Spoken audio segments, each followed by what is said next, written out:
한국당의 17번째 국회 보이콧 선언. 나경원 자유한국당 원내대표가 패스트트랙이 지정되면 20대 국회는 없다라면서 다시 한번 국회 보이콧을 암시했다. 20대 국회 들어 한국당은 무려 17번째 국회 보이콧을 눈앞에 두고 있다. 20대 국회가 2016년 5월 30일에 개원했으니 한국당은 평균 2개월에 한 번꼴로 국회 등원 거부를 선언한 셈이다. 놀랍게도 한국당은 여당이었던 2016년 10월에도 이정현 대표의 국회 보이콧 무제한 단식 세트 농성을 실행한 바 있다. 여당 시절이든 야당 시절이든 조건과 때를 가리지 않고 국회 보이콧을 일삼으니 세간의 비유처럼 보이콧당이라 불릴 만도 하다. 샵 나경원 샵 선거제 샵 거짓말 샵 무리의 샵 세 가지. 이유인즉은 여야 4당 원내대표들이 모여 선거제 개편과 공수처법 및 검경수사권 조정에 관한 포괄적 합의를 도출함과 아울러 각 당의 추인 과정을 거쳐 오는 25일까지 신속 처리 대상 안건으로 지정할 것을 서면 합의했기 때문이다. 그동안 난항과 공전을 거듭하던 선거제 개혁과 개혁 법안이 최장 330일 빠른 심의 과정을 거친다면 180일 이후에는 국회 본회의 표결에 자동 상정되는 길이 열린 것이다. 지금까지 20대 국회를 통과한 패스트트랙 법안은 2017년 11월 24일에 상정된 소위 사회적 참사 특별법이 유일하다.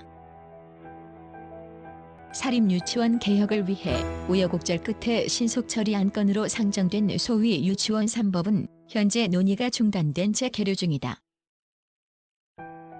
어찌 보면 신속 처리 안건이란 말이 무색할 정도로 느리게 진행된다는 비판도 일면 타당한 듯하다.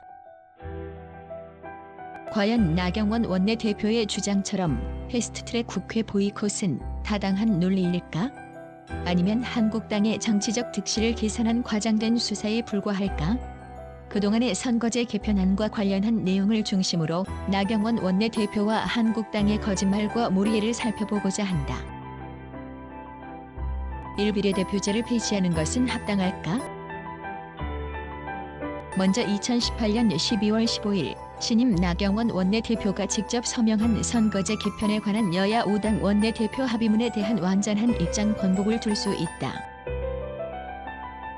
합의문 1항에는 연동형 비례대표제 합의를 위한 구체적인 방안을 적극 검토한다고 명기돼 있다. 하지만 한국당은 2월 임시국회 보이콧에 이어 선거제 개편안을 논의하는 정치개혁특별위원회에서 어떠한 선거제 안도 제출하지 않은 채 목리만 부리다가 여론에 밀려 3월 10일 허둥지둥 가까스로 뜬금없는 안을 제출했다. 나 원내대표는 직접 설명을 통해 내 손으로 뽑을 수 없는 비례대표를 폐지하고 내 손으로 뽑을 수 있는 의원으로 의원 정수를 270석으로 할 것을 제안한다고 밝혔다.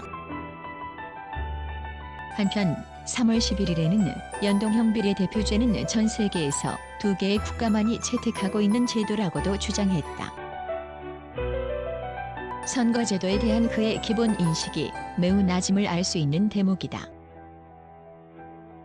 첫째, 여야 간 연동형 비례대표제 구체 방안을 적극 검토하자고 합의해놓고 돌연 3개월 뒤 비례대표제를 완전 폐지하자는 주장은 서면 합의를 전면 부정하는 것에 다름 아니다.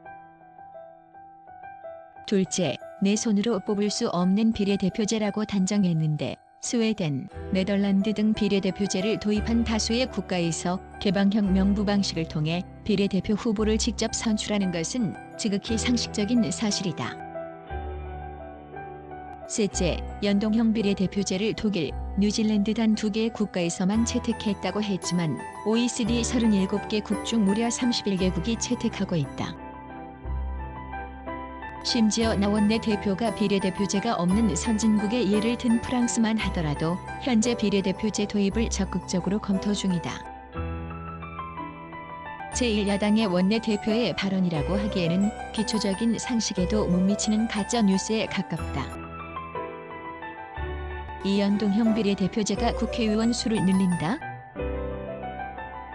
여기에 그치지 않고 나 원내대표와 자유한국당은 새로운 선거제 개편안이 국회의원 수를 늘린다는 허위 주장도 버젓이 진행했다.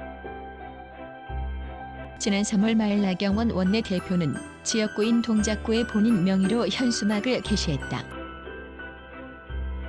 내용은 국회의원 늘어나도 좋습니까? 연동형 비례대표제 막아주십시오라고 적었다. 이 말인즉 3월 17일 여야 사당이 마련한 선거제 개편안이 국회의원 수를 늘리려는 속셈이라는 의미를 내포한다. 하지만 이는 명백한 가짜뉴스에 불과했다. 왜냐하면 심상정 정계특위 위원장의 설명처럼 여야 사당의 선거제 개편안은 초과 의석을 발생시키지 않는 조건, 의원 정수 300명을 유지하는 조건을 바탕으로 설계된 안이기 때문이다.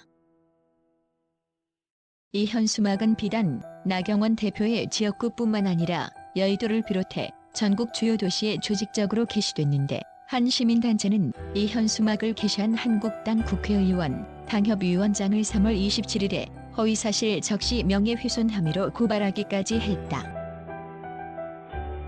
사면동형 비례대표제는 좌파 독재의 시작일까?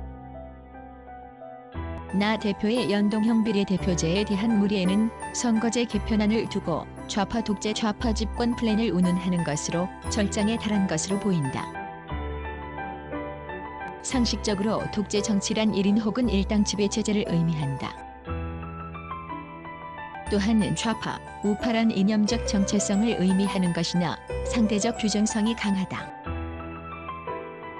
새로운 선거제도인 연동형 비례대표제가 도입되면 어느 한 정당이 과반수 득표를 얻기란 현재보다 더욱 어렵고 까다로운 조건을 충족시켜야 가능하다.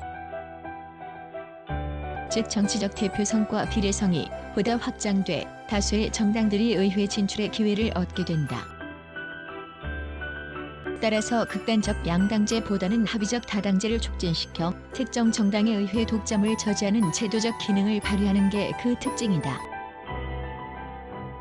새로운 선거제도와 현재의 정당 지지율을 추산한다면 1년 뒤 총선에서 어느 정당도 과반 의석을 점유하는 것은 더욱 어려울 것으로 예측된다.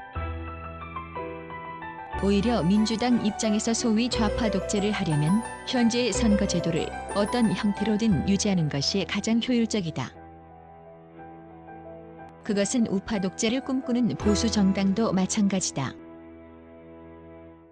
더불어민주당이 전 현직 3명 대통령의 수권이자 약속인 권역별